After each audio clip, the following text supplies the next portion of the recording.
just thinking like, you know, one of the things that I gotta give, you know, credit to, I gotta salute, um, and I appreciate from my mom. You know, we ain't do a lot, you know, of good together. You know, we wasn't the best mom and son duo. You know, we had a lot more bad than good times. But one thing she instilled in me um, was to stay out of the system. And even though, you know what I'm saying, it came at, you know, the cost of being, you know, in fear. It put fear in me. And shit, I may have never had it in me to begin with, you know what I'm saying? Like to be a jail nigga or to be a nigga that's just locked up all the time and just in and out of prison and shit. But I gotta give credit to that because every time I made certain decisions or when I was making the wrong decisions, her voice was always in my head, you know what I'm saying, of just where I can end up. And, you know, that shit got me far, real far, you know what I'm saying, as far as being outside the system, you know what I mean? I was able to navigate through life in ups and downs and highs and lows and mistakes and shit, but ultimately I stayed out of their system, you know what I mean? Because a lot of times, you know, we end up in their system like, you know, chasing money, wanting attention, you know, speaking for men, and just taking shortcuts. And so, like, for me, you know, I took the long way a lot of times, you know, whether that was getting a job, and I did my little shit, but it was never like so much to get me, you know, jammed up.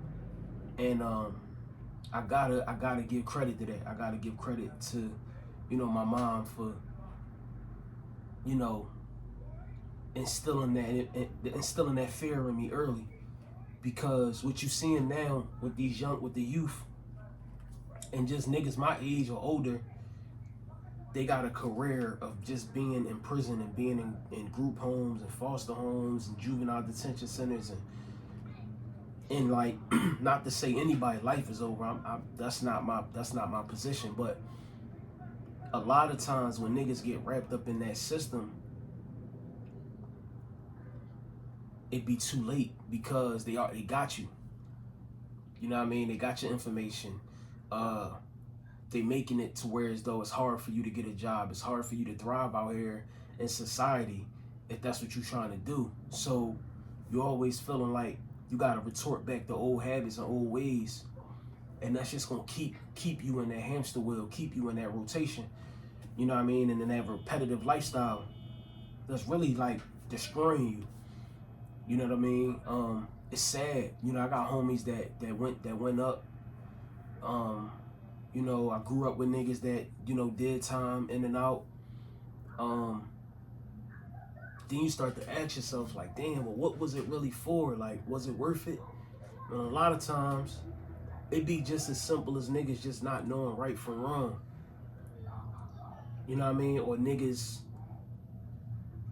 not having that fear, you know, early on within the household from the mom or the dad or the grandma, you know what I mean? So niggas get out here and they don't fear nothing. They don't have no fear or nothing, you know what I mean?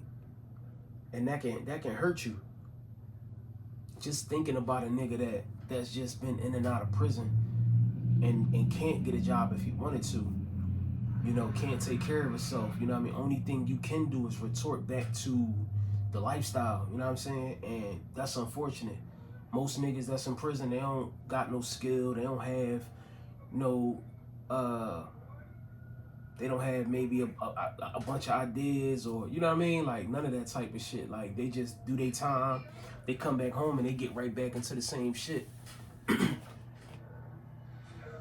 And I think like even with, you know, it's starting at home with the youth, that's why a lot of these young niggas, they don't fear nothing. You know what I'm saying? Like, cause ain't nobody putting that fear in them. Ain't nobody telling them the realities of what it's gonna be like if you make it up there.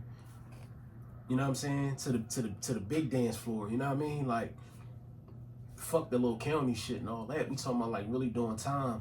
And by the time they get there, it's too late. You know what I mean? But I commend my mom, dog, because I could have been like any of my homies. I could have been like any nigga that you hear about or seen on the news, or you know what I mean? Like I could have been any of them niggas.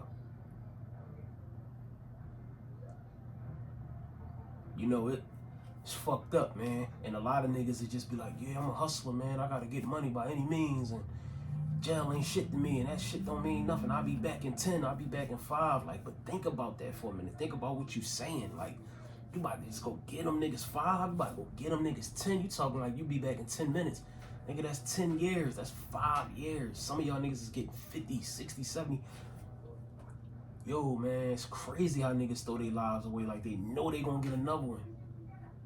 Like, you just know you gonna come back as in a human form and be able to do this and do, you know what I'm saying? Most of y'all niggas be living the wrong way anyway, so y'all niggas gonna come back as cows and birds and, you know what I'm saying? Like, that's a whole nother, whole nother conversation, but a lot of you niggas be out here living like y'all got a bunch of lives. You know what I mean? Or y'all got get out of jail free cards. And it's crazy. And then it's like, I think it's even crazier, like I said, shout out to Mom Dukes for just scaring the shit out me, you know what I mean? So I can walk a straight and narrow. And I made a lot of mistakes. I did a lot of nut shit. I was in the streets, but I always had that voice, you know what I mean? A lot of niggas don't have that voice to tell them when enough is enough. But when you really think about it, most of the niggas that's in prison is in prison because they was chasing money. You know what I'm saying? Like something on the external, like prioritizing something that don't really mean shit.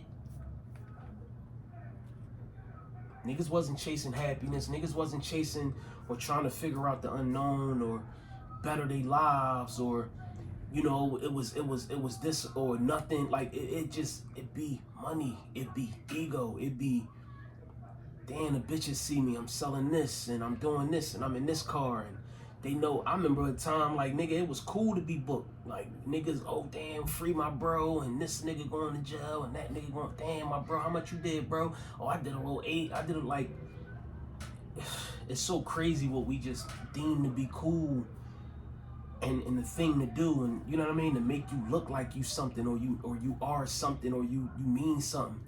And I mean, I can almost bet whatever I got that the niggas that's doing time and the niggas that I grew up with that's doing time, they wish they had another chance. They wish they had another opportunity to do it differently and be out here with their freedom and being able to make the choices and decisions that they want to make.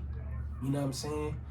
And so many people are crashing out, you know what I mean, on purpose. It's crazy, you know what I'm saying? But when you think about why these people are doing this time and what made this person kill this person, or what made this person rob this bank, or it all revolves around money or ego. It could be the money, it could be the ego because your girl fucked another nigga was in her phone, you went to see about it, you know what I mean? Like, it's so crazy, man. Like, and just to think all the way back 35 years ago, 34 years ago, 33, 32, like me being whatever age I was, having these conversations with my mom, who would have knew that it would still translate, you know what I mean? It would still resonate with today, you know what I'm saying? And who I am today, and how I look at shit, and how I make my decisions, you know what I'm saying? And it all revolving around the conversation that we had in the back room at my great grandma's house. Like, her telling me, you know what I mean, vividly, like, about being around niggas and going to jail and getting in trouble and all that shit, and what it would lead to, and me taking that and holding on to that. You know what I'm saying? I could have been scared from the rip, and that just enhanced it, but it helped me. And I told her that, like, yo, that shit helped me. You know what I mean? That shit helped me stay out of their system. You know what I'm saying? Because like I said, once you in their system, bro, they got you. And, you know, now that I'm getting older and time going by and the world getting crazier, the violence is up, everything is even crazier and amplified, none of that shit, 98% of the niggas that's booked wish they was home and wish they could have did it differently and wish that they didn't or wish they knew better. You know what I'm saying? And so many niggas is just, they gone forever. You know what I'm saying? Just based off of maybe that conversation they ain't had with their mom or their dad that could have helped them. That's why even me being a dad of all boys, I try to have those transparent moments with them so they can understand. Even if it's putting fear in their heart, sometimes that might be the best thing because it might resonate when they out with their homies and they doing stupid shit and they remember like, damn, my mom, I'm sorry, I can't fuck with this shit. She done told me how that even if your experience is nothing like how somebody told you, sometimes you may need those theatrics. You might need that exaggeration to scare you straight or to just keep you away from the system, you know what I'm saying? Because the system, man, is dark and everybody can't come out here and hit the ground running and, you know, evolve. And a lot of people, you know, a lot of men, especially with egos and shit like that and pride, you get out here, you done did all that time, you don't got a skill, you can't get a job, you fucking, you ain't had pussy in forever, so you fucking any bitch you get your hands on, so you just out here fucking, you broke, you ain't got no resources, you creating kids, baby moms, now you in the other system with child support. Like, that shit sounds so stressful even just explaining it. You know what I'm saying? So then you're back up against the wall and it's like you don't have no resources and then you gotta retort back to the streets. That's gonna ultimately land you back in prison. I think a lot of niggas just go through that off the rip. You come out here, you don't know how to be in society, you don't know how to operate, you know what I'm saying? You just out here back on nigga shit and you just get stuck. And that's what I'm saying with the system. I'm not just saying jail and prison, I'm saying the system of just being misguided, you know what I'm saying? And just don't know what to do, how to do it. You just out here winging it, you know what I'm saying? It's crazy when you think about how many niggas is just living life like that. You know what I mean? It's crazy. You know what I mean? Like I said, your ego get in and kick in and you ain't getting money and or you playing catch up, then you gotta jump back into the streets and that's a trap. All this shit is a trap, bro. That's why it's fuck all this shit. Worry about you. Focus on you. Put into you. You know what I'm saying? Be the best person you can be. You know what I'm saying? But that shit is a trap, bro. All this shit is a trap. It's designed this way. And the second you fuck up and you slip up and you get them access to, you know what I'm saying? Your personal shit, who you are, and they able to take you in and arrest you and all that shit and put you in a system. It's over.